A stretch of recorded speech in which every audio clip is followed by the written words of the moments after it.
What's up, book nerds? My name is Tara, and today I'm going to do something that I rarely ever do or will do on this channel, and that is a book haul.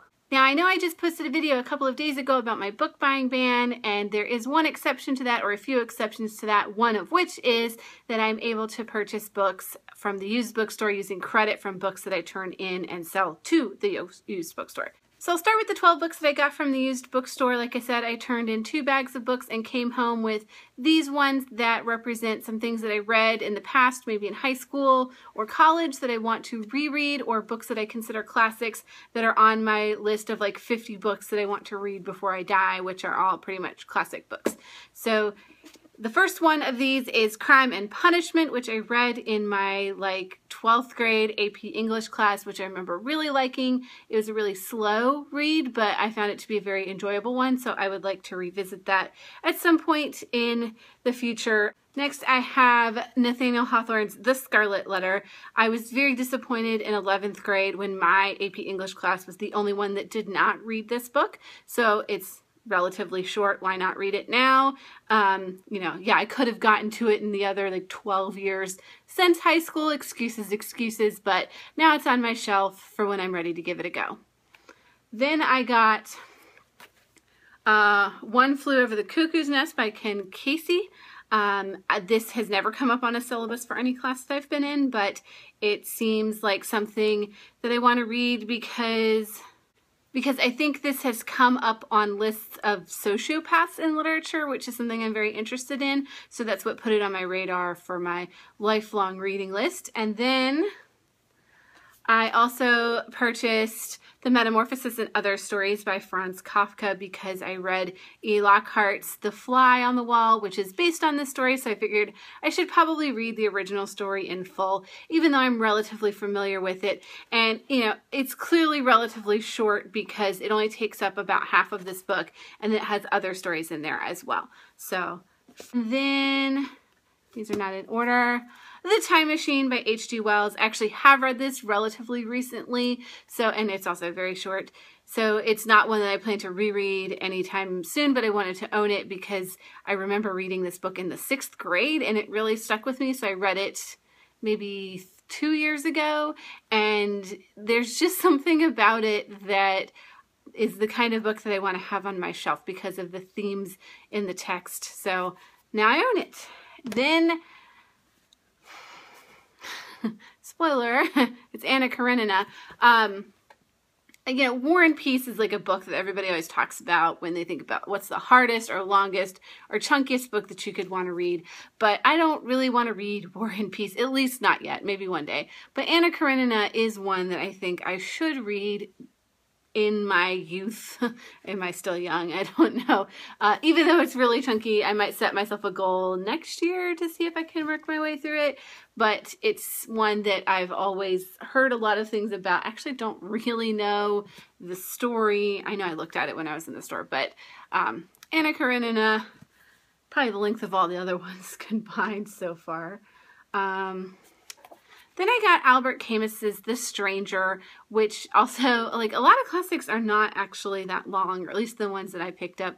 So this one is, again, one that I've sort of not ever had come up as something that's a required reading in life, so I'm making it required reading by putting it on my shelf. Next up is William Faulkner's A Light in August, which I did read in high school. I don't know, junior or senior year. Must have been junior year. And I remember senior year. And I really liked it, but I don't remember a single thing about the book. I also read The Sound and the Fury, which I plan to reread again as well, but this was the only one that they had in the store. And this is actually the exact same edition that I read in high school. So it's a little trip down memory lane for me. Then I had some feminist books that have come up. I watched a video, I don't remember who it was, but talking about Virginia Woolf's A Room of One's Own, which I did not realize is like a nonfiction text where she's talking about women writers and other issues that would be relevant to feminists. So also relatively short. I bought this one because it was really cheap and it seems like the kind of thing that would be right up my alley right now. I'm totally in the mode to read this, so I may actually read this one before the summer is over.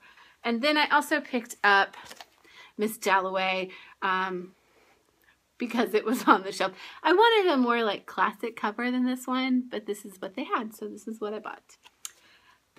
Then I bought, and I actually don't know how to say his name. It's Lolita by Vladimir Nabokov. I should probably know how to say that.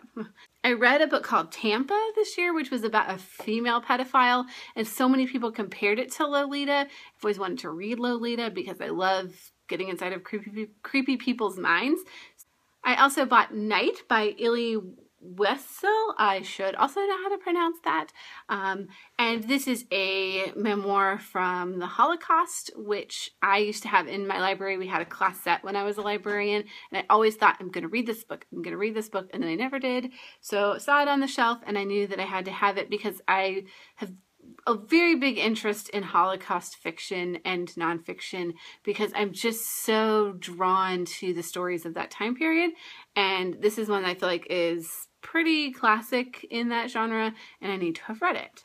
And then finally I got, this is not a classic, but this did show up in my March wrap-up. It's Snuff by Chuck Palahniuk, and I bought this because I had read it and I wanted to have a copy for my shelf, and I had like an additional $3 that I needed to spend on something, so I spent it on this. So those are the books that I got from these bookstore, and I think that's 13, so I lied, it's 13 books.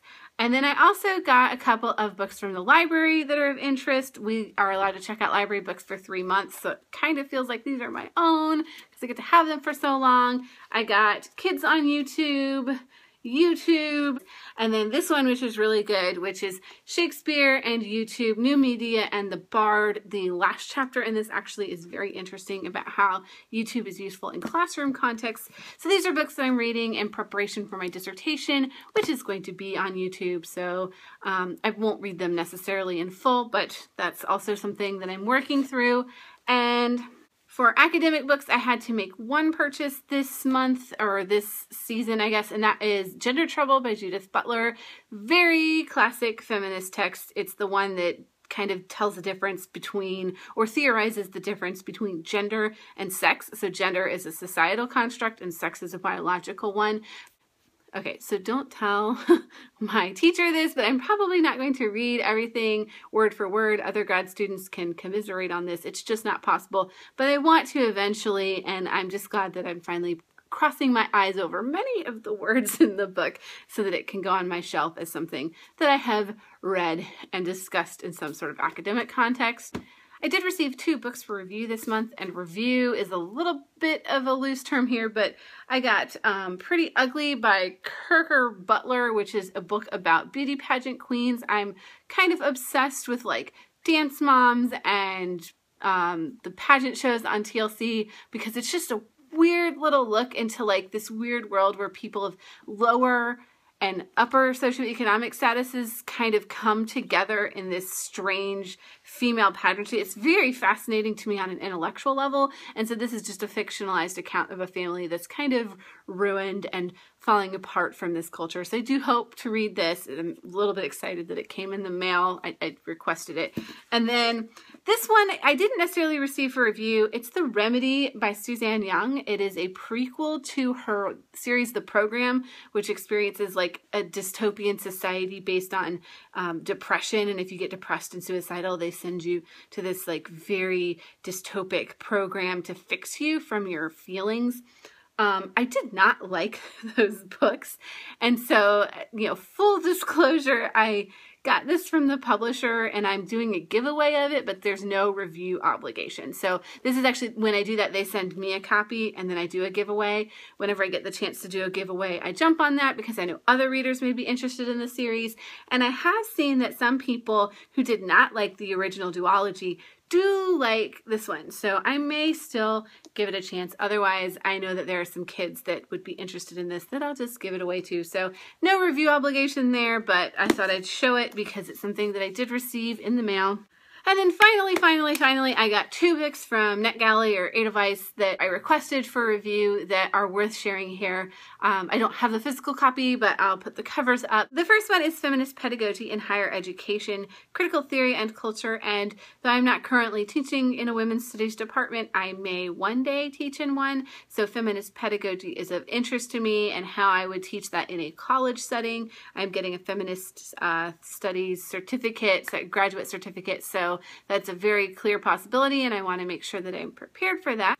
And the other one is Girls, Text, and Cultures, which is about lots of different things. I think text here is used in a very broad sense.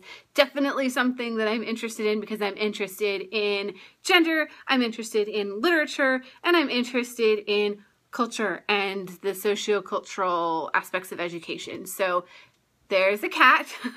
She says hi. So this is one that I will probably skim, if not read completely, and then maybe do a feature over on my blog.